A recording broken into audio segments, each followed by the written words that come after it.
Hello, everybody, and welcome back to Taste of Reality. My name is Queenie, for those who don't know me. And as of today, we done hit 10,000 subscribers. Oh my gosh. Literally a year ago this time. Guys, I was at 144. 144. You guys are amazing. I absolutely love you. Before I get into it, please make sure to like this video, subscribe to the channel, hit that notification bell, and let's talk about it. Olivia says she is at a crossroads. I feel like we do bond and we click. Is it something I can see like going further? I don't know. I don't know where I'm at right now, honestly. Realistically, as I'm watching this, I know she should go back single, but I mean, yeah, I know she should go back single, but I really wanted her to pick Cam just because I need justice for Cam. You know, justice for everybody partnered up with what's her name? Olivia. But she ends up having like a little meltdown about not being worth enough for the guys, basically. I'm obviously paraphrasing, but my thing is, I feel like she's just too particular for a process like this. If it was something like The Bachelor, or The Bachelorette, I guess in her case, where you have 24 minutes at your disposal, cool. But in a situation where it's everybody vying for everybody, nothing is catered to you specifically. Sometimes it is when they send somebody in, which was what Slade was supposed to be. But ideally, it's even playing field for everyone. You're gonna have to relinquish some things or just accept being alone. And yeah, this just is not the environment for your girl. And she's starting to move mad in this next episode, talking about Corey. We're gonna get there when we get there. But yeah, Olivia, this was never gonna be the format for you. Corey feels like he was connected more to, I'm trying to now remember their real names because now they're official, Leslie, in comparison to, frick, what's Miley's name? We're going to still call her Miley for now because I don't remember. Only you know what you want. Don't let anybody else change that. So whatever you want to do, do it. All right, I gotta talk to Isabel because I feel like she's stressing.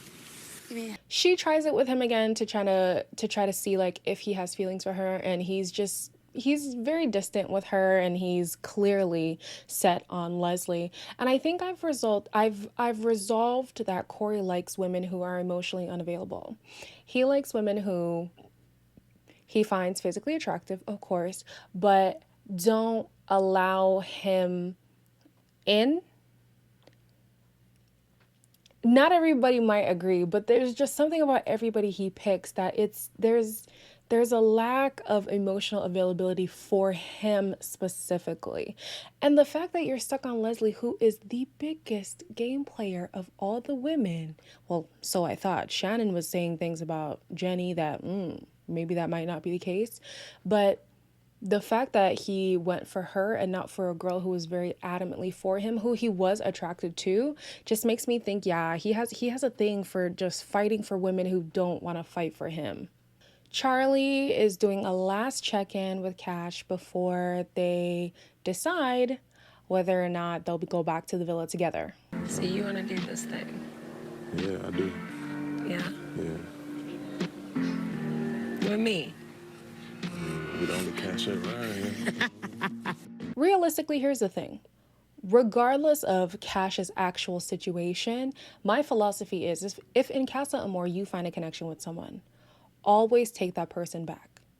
And my reason is, if you're really meant to stay with that person you were initially with, it is going to work out. But if it doesn't work out and you squash a potential connection, there's no getting that back. You know what I mean? So at least this way you have your pick of the litter, you have options. And then if it doesn't work out, it doesn't work out. But if it does, then it does. If Connor and Mackenzie can survive Casa Amor, anybody can. There were some things here and there with some other people, some other connections, but I didn't really feel like they were important to bring up. So I'm just going to move on to the recoupling. Josh is first. And obviously he chooses to stick with Shannon, and she does the same. And yeah, that one we could call from a mile away. Then we have Jeremy, who partners up with Jenny. But Shannon has some tea that we need to know about. Okay? Why? Why, poor boy? Why? Why? What's the deal with Jenny? What's the deal? I need to know. Olivia comes back single. And honestly, every guy that I fall in love with partners up with this woman and gets dumped because of her. So when you see her moving to Corey in this next episode, he's going to go. He's the next to go. That is inevitable. And if he goes, I will not forgive her. I mean, I feel like he should go anyways at this point, to be honest. But if he goes at the hands of Olivia, then I'll be upset. Cinco decides to stick with Trina, and obviously Trina came back single. However, when she was walking down, he wasn't really giving much emotion in his face. I know they left things kind of in the air, but if I was Trina and I'm not getting no reaction from you not seeing me for a few days, that's pretty telling. Corey decides to pick Leslie, and Miley starts getting emotional, guys. I'm not gonna lie to you, I started to tear up. This girl, she saw something, okay? She saw something, and she wanted this boy so bad, and he said no. So it's like, the ones who want him, he don't want, and the ones he want don't want him. Corey, what are we gonna do with you? Cash comes back from Casa Amor with Charlie. We can officially call him Charlie now. And I was happy. Everybody else was happy. Cinco gave them the same reaction he gave when Trina came back, which is 2 different reactions in context. So, whew, yikes. Will, missed opportunity. Will decides to stick with, what's her name? Kira.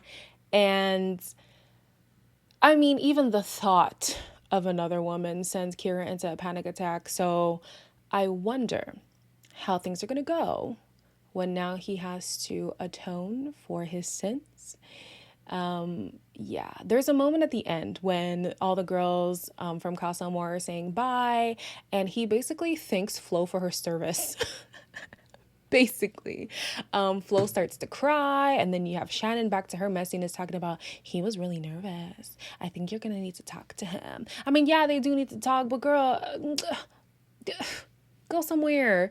Yeah, it's going to be a messy one. I don't know that it'll actually break them because Kira wants him so bad. However, I hope that it jolts Kira into like a more analytical mindset when it comes to Will, because if they truly think that they're for each other, fine, I will be okay with it, fine. But I feel like Will's eagerness to explore is a red flag for me. It would be if it were me. But hey, Kira wants it real bad, so she'll probably just ignore all the red flags to come. All right, so next episode is absolute mayhem, okay? We have Cinco, who's basically back to square one with the whole Cash situation. Cash is confused, as always. And I love her, but like... Come on. Then you have Will having to explain himself. We got Olivia moving to Corey. That does not make any sense to me whatsoever. And I need Shannon to explain this whole Jenny situation. What's the deal with Jenny? Why are you skeptical? I want to know what's going on. I'm going to be unreliable for the next week. I'm going on vacation, so I don't know when I'll be able to upload videos. Just don't expect them like an hour after the episode. But yeah, I am going on vacation. I will still put out videos, just you're gonna have to put your notification bell on to know when they're uploaded. But that's it. Thank you for 10K. I'm off to vacation. The timing was almost like I knew it was happening, but I definitely did not plan it around that. And yeah, like, comment, share, and subscribe as usual. And I'll see you guys in the next one.